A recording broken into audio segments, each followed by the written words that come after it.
those people who thinks fasting is just people starving themselves to lose weight? Or are you one of those who is curious about its health benefits?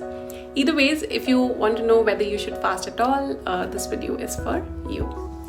So, beginner fasters, I want to give you a vision of what's possible with fasting, and then we'll talk about how to do it.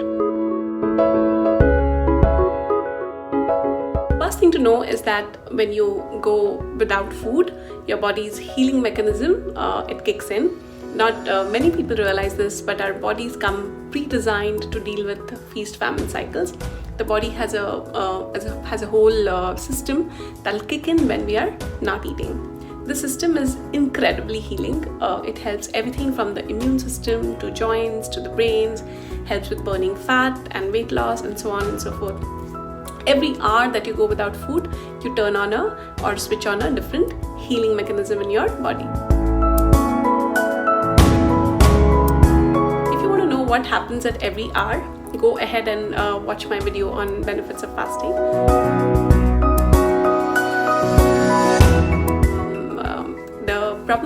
The problem today is that there's just so much food around.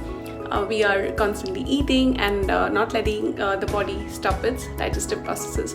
To top it all, the food industry is constantly pushing more consumption, asking you to snack and eat every 2 hours. Just stop doing that. There is absolutely no scientific research that supports constant eating. Eating 6 meals a day is a total myth.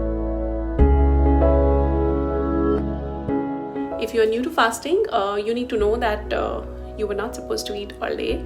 With fasting, what we're going to do is teach the body how to build metabolic flexibility. When you eat, your body is in a sugar burning mode, and when you don't eat, your body can switch into a fat burning mode. Very simple. What we're trying to do with fasting is switch between these modes comfortably. So if you want to reap the benefits of fasting, first thing you need to do is switch your habit from eating all day to moving to a cycle of eating and not eating. You probably already go 8 to 9 hours without eating already. What I want you to do now is eat dinner earlier, ideally by sunset, and slowly start pushing breakfast forward by let's say an hour. So if you have breakfast at 7 a.m., push it to 8 a.m. or 9 a.m. So from going without food for 8 to 9 hours in the first week, you practice going without food for 10 to 11 hours. Now, when you get comfortable with this, you move to 13 hours of fasting. So the second week, you practice 13 hours of fasting. I know it might seem a little hard at first, but remember, your body was pre-designed for this, and it's probably just habit that is asking you to eat and not so much hunger. Now, all the research shows that at 13 hours, your body can become a fat burner, which means it can get energy from fats instead of sugar or glucose. So that's the side benefit, you'll start losing weight.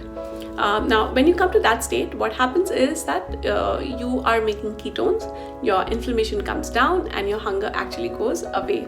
Now, what I want you to do is either skip breakfast or dinner and go 15 hours without food. Most of us in the Ainari community have just given up breakfast. Some have, of course, given up dinner as well. You decide what works best for you. But one easy way to do it is to just have dinner really early, by sunset, and breakfast really, really late. Basically, align the intermittent fasting to your circadian rhythm. Now, this is the lifestyle change really. Fasting has been there in all religions, as you know probably. It's not a fad, so if you want to get access to the benefits of fasting, you need to start with that change in your lifestyle. Like I said earlier, at 13 hours, your body can, do lovely things. It can make growth hormones.